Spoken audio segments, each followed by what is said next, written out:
Welcome to Proud Theology Revisited. This August is Pride Month in Charlotte, North Carolina, and we are excited to be contributing to that virtual celebration by re-airing our 2019 series, Proud Theology.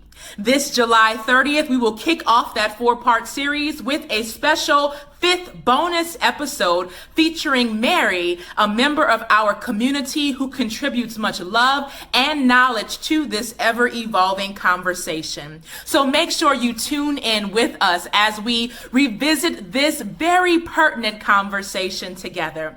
As always, we do offer some trigger warnings. There is mention of homophobia and transphobia and how that contributes to violence against bodies. And so please take care of yourselves while you listen. I hope that through this conversation, we can expand your theological libraries, but we can also widen our God talk as we continue to strive to be diverse and inclusive in our language, in our theology, and our relationship with one another. Let's get started. Welcome to the Awakening Shalom podcast.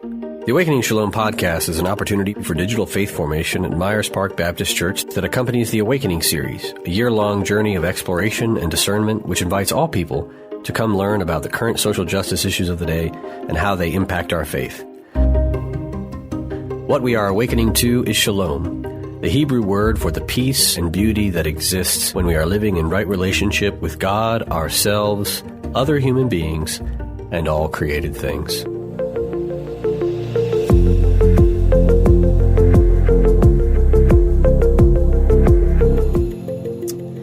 Welcome to our new series, Proud Theology Revisited, and welcome back to the Awakening Shalom podcast. I am your host today, Mia McLean. I am the associate minister here at Myers Park Baptist Church, and I am sitting here with a special guest today. I'm so excited to have this person on the podcast. But before we get into that, I do want to offer a brief trigger warning. There will be discussions of homophobia and transphobia in this podcast, so we want to give you space to do what you need to do before jumping in. As always, with our Proud Theology podcast, we usually shout out an organization. And for those of you who did not listen to our first iteration of this that was released back in August 2019, we usually shout out an organization that is a Charlotte-based organization that supports the LGBTQ plus community. And this week, we are shouting out Transcend Charlotte. I met the president, Kelly Barron, on a panel that I sat on back in December that talked about ways in which various community organizations can support the LGBTQ community in Charlotte, and Kelly was phenomenal. So the mission of Transcend Charlotte is to promote authenticity, connection, and social justice by empowering transgender individuals and all gender diverse or gender non-conforming people impacted by oppression and or trauma. Transcend believes in person-centered rather than identity-centered language and do not discriminate based on sex, gender identity, gender expression, sexual orientation, race, color, religion, age, ability, mental illness or injury, or beliefs. Transcend respects all identities, and Transcend offers a variety of services, most notably the Trans Closet, a free clothing service available for trans-identified individuals and anyone struggling with issues related to gender expression in the Charlotte area. So if you are looking for some sort of resource regarding this is a perfect organization to connect with and to also share with people who might need it. And also, as usual, we usually open with an opening quote. And I try to pick quotes from people who represent the community. This week, our quote is from Janet Mock. Janet Mock is an American writer. Janet is a television host, a director, a producer, and a transgender rights activist. Here's what Janet said recently. Self-definition and self-determination is about the many varied decisions that we make to compose and journey toward ourselves. It's okay if your personal definition is in a constant state of flux as you navigate the world. I thought this quote was so important because there are so many things that are evolving as we cover this topic. The language is evolving. The terms are evolving. Identity terms are evolving. And part of the reason why we decided to revisit this particular podcast topic is because we didn't cover everything last time, and we missed the mark sometimes because the evolution is happening so quickly, and especially for those of us who do not identify as LGBTQ, often we're playing catch up, severe catch up. And so I wanted to have someone on the podcast who really inspired us to revisit proud theology. I want this person to introduce themselves for many reasons, which I'll explain later. But please, Meri. Hi, my name is Meri. I identify as a queer, non-binary person. I don't use pronouns. I just use my name. So instead of saying something like she went to the store, you'd say like Meri went to the store. That's about it. Good. All right. Meri has been a part of our community for a little bit now, and I've enjoyed getting to know Meri. And Meri sent us an email, Ben and I, an email that really made us think critically about some of the things we were talking about in the last podcast. And the reason why I wanted Meri to introduce Meri's self is because often when we are introducing people, we make mistakes. We misgender people, we misidentify people. And I always think it's better to have people just introduce themselves so that we can get it right, so that we can get to know them a little bit better. And so I would introduce myself again, I guess, because I'm Mia and I use she, her. And I also think that if you use pronouns even if you are cisgender, it helps to open the conversation with other people. So I'm she, her, I cisgender, which for those of you who did not listen to the previous podcast, which means I identify with the gender that I was assigned at birth. And I tend to lean towards heterosexual, I guess that's still the term, relationships. With cisgender men. So that's kind of me identifying myself. And so I'm excited to jump in. And I wanted to leave that space open for why introductions are important. And also why we need to re-envision this podcast to look at some of our terms. After talking with you, Meri, you mentioned that even some of the more, progressive definition websites were missing things. Do you mind saying a little bit more about that, like stuff like identiversity and maybe some others? Sure. So I looked at identiversity after listening to the podcast last time.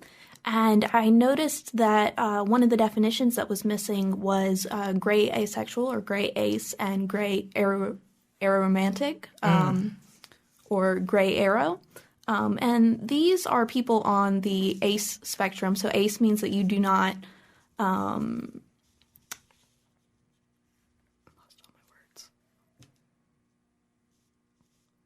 So ace means that you do not experience sexual attraction to other people, and arrow means that you don't experience romantic attraction to other people. And so a gray ace person only experiences sexual attraction occasionally on really rare circumstances and that sort of thing, where a gray arrow person only experiences romantic attraction occasionally, very rarely, under certain circumstances.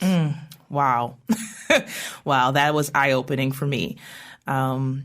And it's one of those, another subset or group of people who have been left out. And you are very passionate about really making space for the people who sort of get left out of the conversation. And I think one of those groups of people are non-binary people. Do you mind talking a little bit more about that as somebody who identifies as non-binary? Yeah, so a lot of people, when they're trying to be more inclusive, they're like, okay, I've got to include trans people in this. So an example of that might be the signs on the bathroom that Myers-Briggs recently added, where it says all who identify as women and all who identify as men.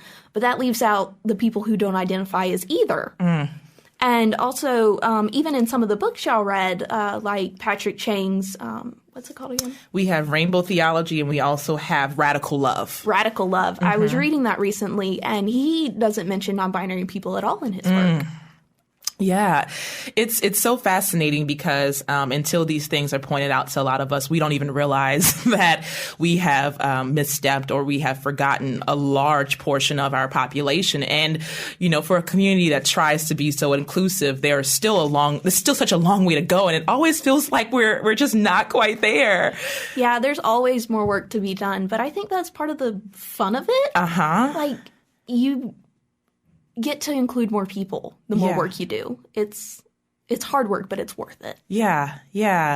One of the things I was thinking about with the bathroom signs, we do have a few sort of hidden, I guess, gender non-specific restrooms that are kind of tucked away in the back corner somewhere. But I've been thinking about just the work it took to get that. And, it's such a journey walking with people who are so unfamiliar. There are even members of our community who are a different generation than, I guess, us. I'm millennial. I guess you're Generation Z. I'm trying to keep up with all the terminology these days. But there are people who are definitely like in baby boomer generation who do identify as queer or LGBTQ and who are like, I don't even understand the bathroom thing.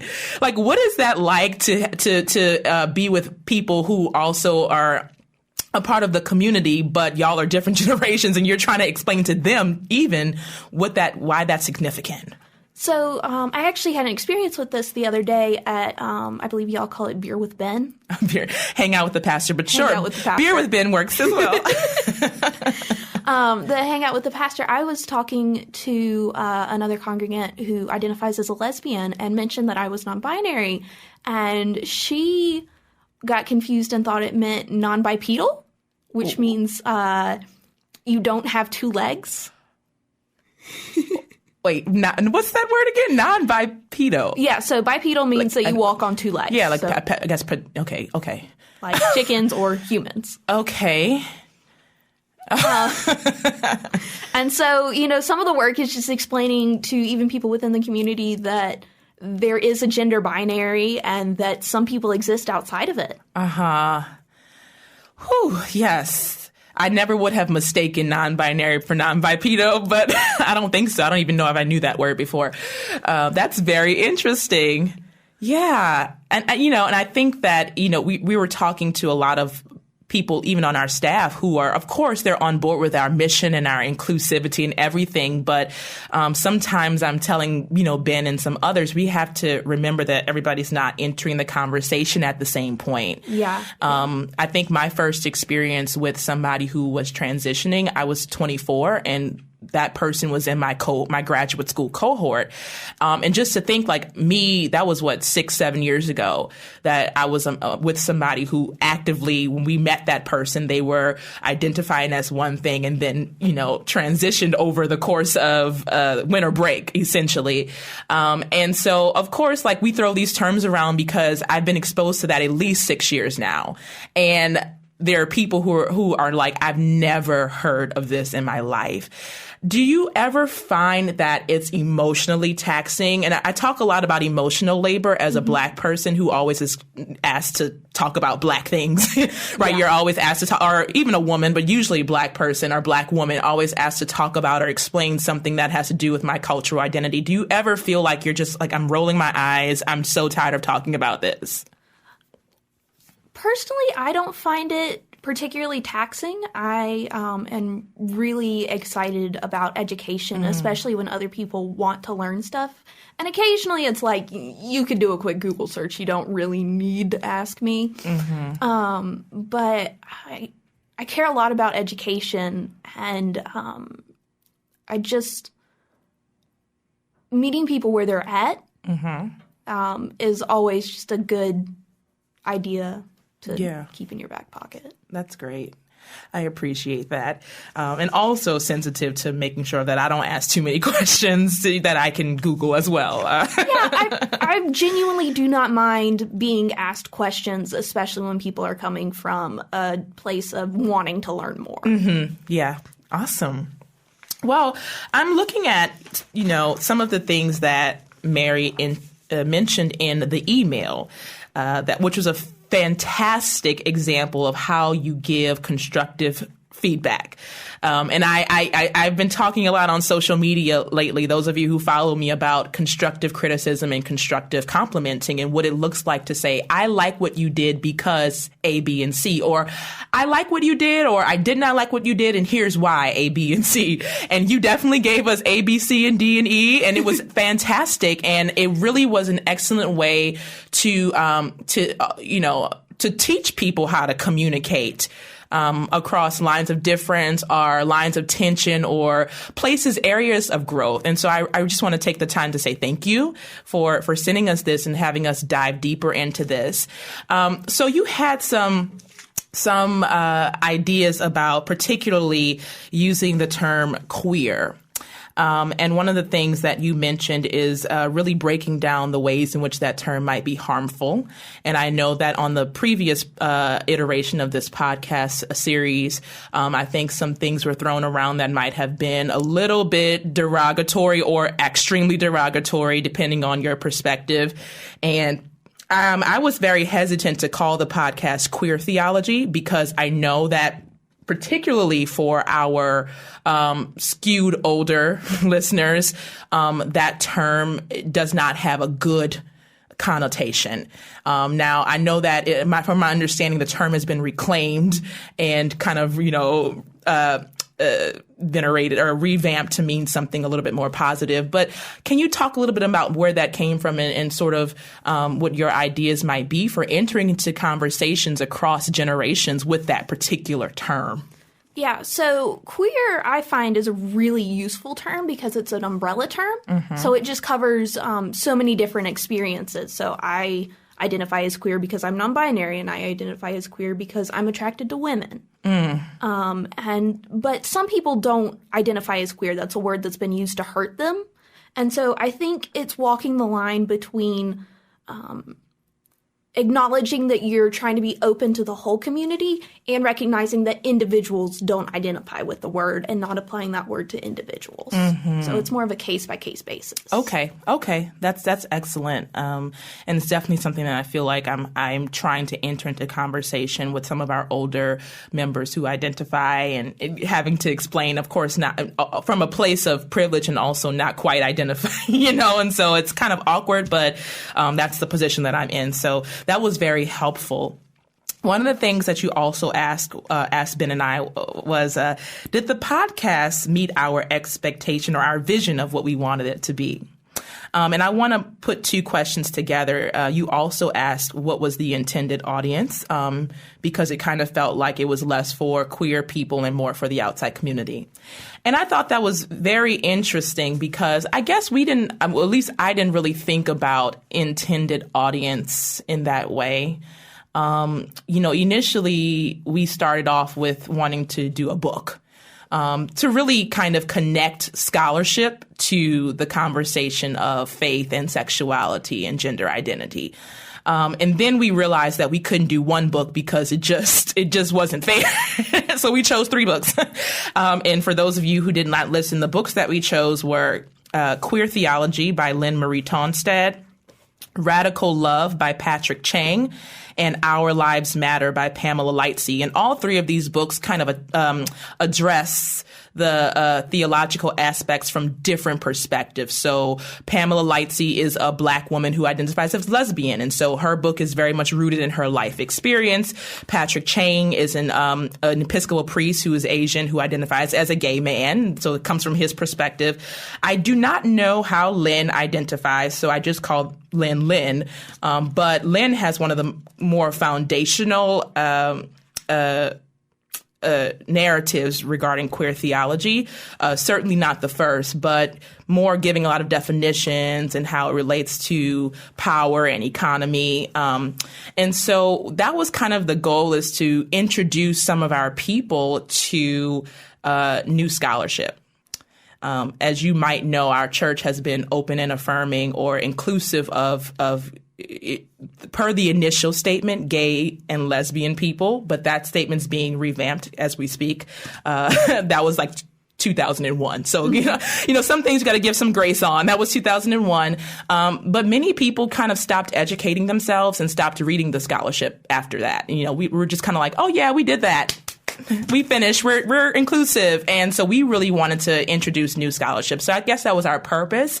And I guess our audience was basically Myers Park people, but I wasn't really thinking about that. So when you brought up who it was for and that you didn't feel like it was necessarily geared towards queer people, I thought that was interesting. And so could you say a little bit more about your initial feelings regarding that podcast? Sure. So I personally really liked the podcast, and I recommend it to a lot of my friends, specifically because I think it is a really nice example of people who are coming from the right place and want to learn more and who are talking about this in an open way. I don't really feel that the original podcast was geared towards LGBT people, just because there was a lot of basic, this is what it means to be LGBT, this is what lesbian means, this is what transgender means, and kind of queer theory 101. Okay, yeah. Whereas if you're LGBT, you might kind of already be in 201 or even a 500 level course. Graduate school. Yes. Okay, I get that. That makes a lot of sense. That makes a perfect sense. So I guess we weren't gearing it towards that. We were definitely doing such an introductory. Here are some definitions that or you don't know, or here's a deeper understanding of those definitions, which I think is important. And also, we can go to the next level because we're capable. It's definitely important and necessary work. It's just not everyone is at that level. Yeah. Some people are a little bit beyond that. Yeah. To continue the conversation, which is what we're doing now. So I'm excited. So one of the authors that we read, Lynn Marie Tonstad, who wrote Queer Theology, talks a lot about apologetics.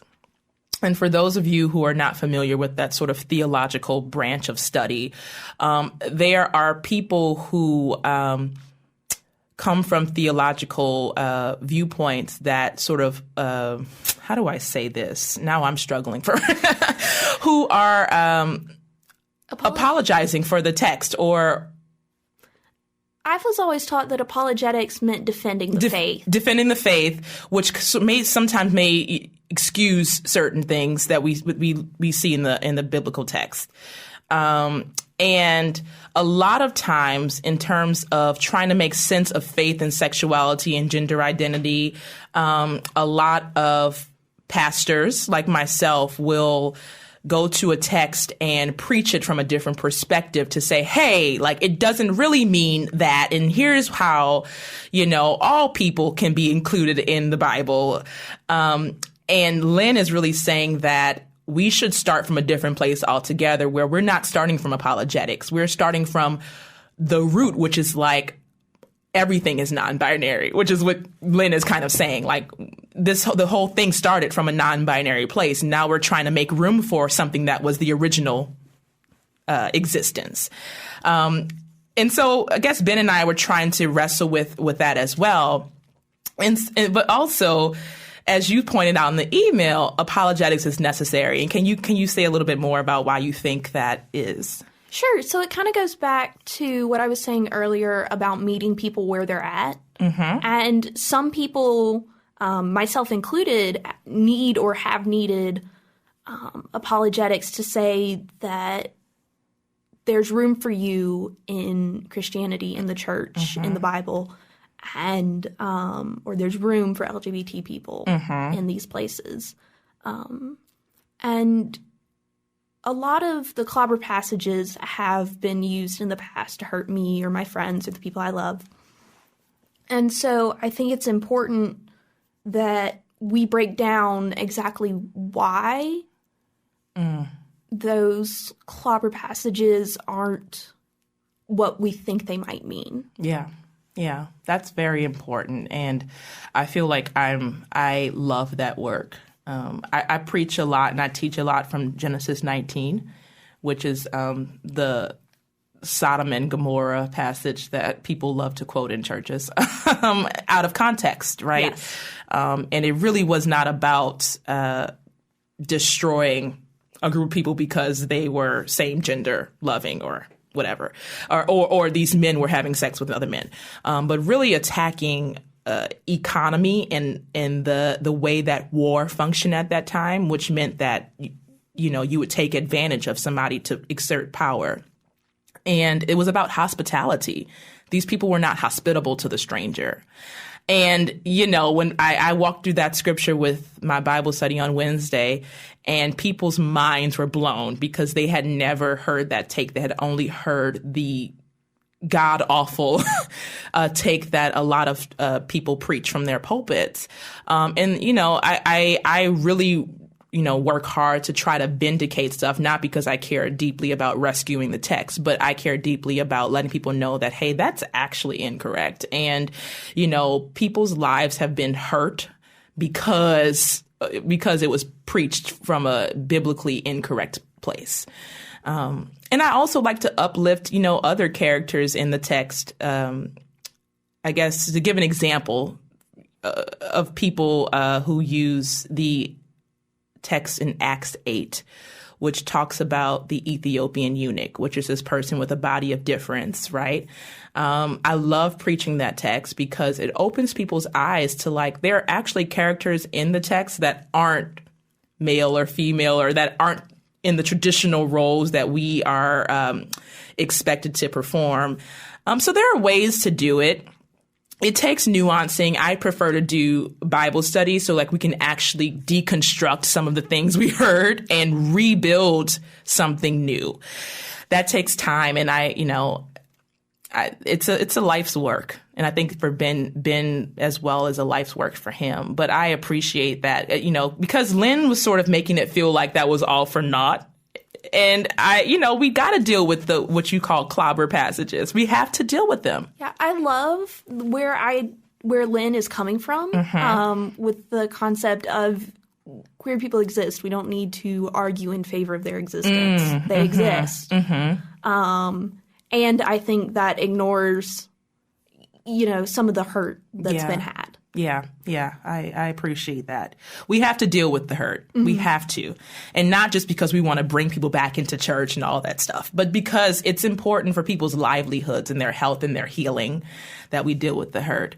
One of the other things that came up, especially we talked a lot about kind of Lynn's view of everything is sort of starting at a non-binary place. And I think one of us said in the podcast, we're all kind of non-binary. We're all kind of queer, which might have come off as, which certainly did come off as disrespectful, which I'm sure that wasn't the intention. But I want to talk a little bit about, your feelings about people co-opting the struggle of queer people. Yeah, so the best way I have to describe it, and you can totally tell me if I'm wrong here, is it's kind of like someone saying, well, we all came from Africa, so technically aren't we all people of color? And it's like, no, people of color have different struggles that we can sympathize with, but we can't empathize with it. Yeah. And so for a cishet person to say, aren't we all technically kind of queer, it's along the same lines of, no. No, no, we're not. No, and we haven't. And even if you feel like you are, if you have not presented that to the world and been sort of scrutinized for it, or having to disassociate from your family, I mean, there's a system of oppression that you have not. Whoever does not identify has not experienced. Yeah. I think it's important, though, to make a distinction that you don't have to be out to experience that oppression. Part of that oppression is because being closeted. Okay. Okay. Yeah. Now, what do you feel on that same note? People who say, you know, like gender identity is a spectrum or like sexuality is a spectrum. I hear that a lot now, like, you know, from various people, both within the LGBT community and on the outside of it. So what is that like to hear that? Like, oh, you know, we're all kind of like on the spectrum one way or another. Some people are like closer to the, you know, 90%. Some people are 50. How does that relate to this discussion of we're all kind of queer or on the spectrum? Mm-hmm. So you can definitely look at gender specifically as a spectrum. You can look at it from, I like to think of it as a coordinate grid or a coordinate plane, where you have maybe male on the left and female on the right, and then more gender on the top and less gender on the bottom. Okay. I'm drawing this down for my my visual self. So, okay, more gender on the top and less on the bottom. Yes. Okay. So, personally, where I would fall would be somewhere in the, lower right-hand corner, because I present femininely, but I say that I don't have a gender. Okay. Interesting. Okay, if you can envision this, maybe take out a piece of paper and try to draw it out and find. I'm trying to figure out where I might go now. Yeah. And so more gender might be people who identify as like bigender or even trigender, which would be like I identify as more than one gender. So maybe I'm gender fluid or something like that. Towards the middle would be like I identify with a single gender. Okay. And then the further you are on the right, the more you identify with like female, and the further you are on the left, the more you identify with male. And so the accepted places to be are far right middle and far left middle. Okay. But it's a spectrum outside of that. Yeah. And that's not the same thing as your gender expression. Yes. Yeah, it's not the same thing as This is what you identify as. That's not the same thing as how you express that. Yes. Got it. Yes. Which is a whole different ball game. I think that's what I really struggle with is more expression. I think I've always. I don't think that I've ever had to wrestle with my identity. I feel like I know maybe where I fall on this, but I have not always expressed it in the way that society has told me to express it. But I remember being in high school and playing basketball and wearing my hair a certain way that wasn't girly, as my parents would say, you know, and I never felt like I questioned my sexuality or my identity. I just did not express it. And it took to be 29 years old or 30 to even realize that those are two separate things. Yeah, those are two separate things. Your expression and your identity don't have to, for lack of a better word, match. They can be whatever you want them to be. Gosh.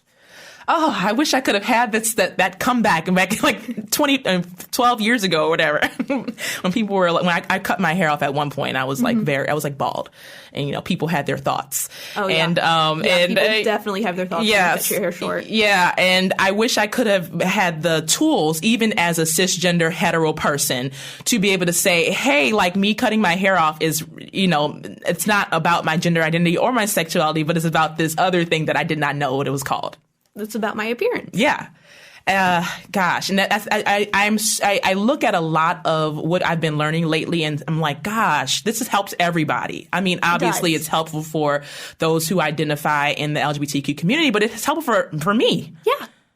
And I want others to know, especially those of us who are cisgender and het, to know this is helpful for us in terms of explaining who we are and being who we are in the world. Because, I mean, there are just so many different ways to be who you are. And they're all acceptable. Yeah. You know? But thank you for that. And I'm going to use that little, that grid another time. And then one of the, you know, as we get towards the end of this, we talked a little bit more about terms. And Ben and I were struggling with terms. And we've been talking about kind of societal norms and what does it mean like to live in a society that thinks you should have one partner and some kids. And if you don't have that, you're not, something's wrong with you. That coupled with gender identity, gender expression, sexual identity, right? You had a term for us that I had never heard of before in my life. And go ahead. This is all you, because I'm still struggling to pronounce it. It's called a metanormativity. A metanormativity. Mm-hmm. And it's defined as the assumption that a central, exclusive, amorous relationship is normal for humans, and that it is a universally shared goal, and that such relationship is normative in the sense that it should be aimed at the preference to other relationship types. And this is a definition by Elizabeth Brake, who coined the term. Wow. I have needed that term so many times. As a, at least from a census perspective, as a single person without children, I've been needing that term for so long, and I found it through this podcast. Again, another way that the language has helped me as well. I just appreciate that so much, and thank you for sharing that. I do have, a few final thoughts and in particular discussion points. I'm curious about how your faith journey has gone as somebody who identifies as non-binary. What has that been like, and how have you maintained spirituality throughout your life? So I was raised in the church, and one thing that I personally have never struggled with is whether or not God is real. I've always thought that God is real, mostly because I can't make sense of the universe and the world without a creator. The part I struggled with was, where was my place in that? And one thing I always fall back on is that when you're saved, no one can take you from the hand of God. And that includes anything you do yourself. Yes. Wow. You just preached a sermon. Okay. Oh, that's so powerful. I love when you said that you never doubted that God is real. And there's a song that, do I have time to, I'll sing a snippet of it. Okay. Because it was sung by a lot of African-American churches because of the oppression that the people were experiencing. But I think it's real. And the song, you may find recording, I love the Mahalia Jackson version, but the song says, there are some things I may not know. There are some places that I cannot go, but I am sure of this one thing, that my God is real, for I can feel God in my soul. That is a snippet of it. There's more where that came from. But you really reminded me of that. That's something that I live by. And I'm so glad that you have that to anchor you.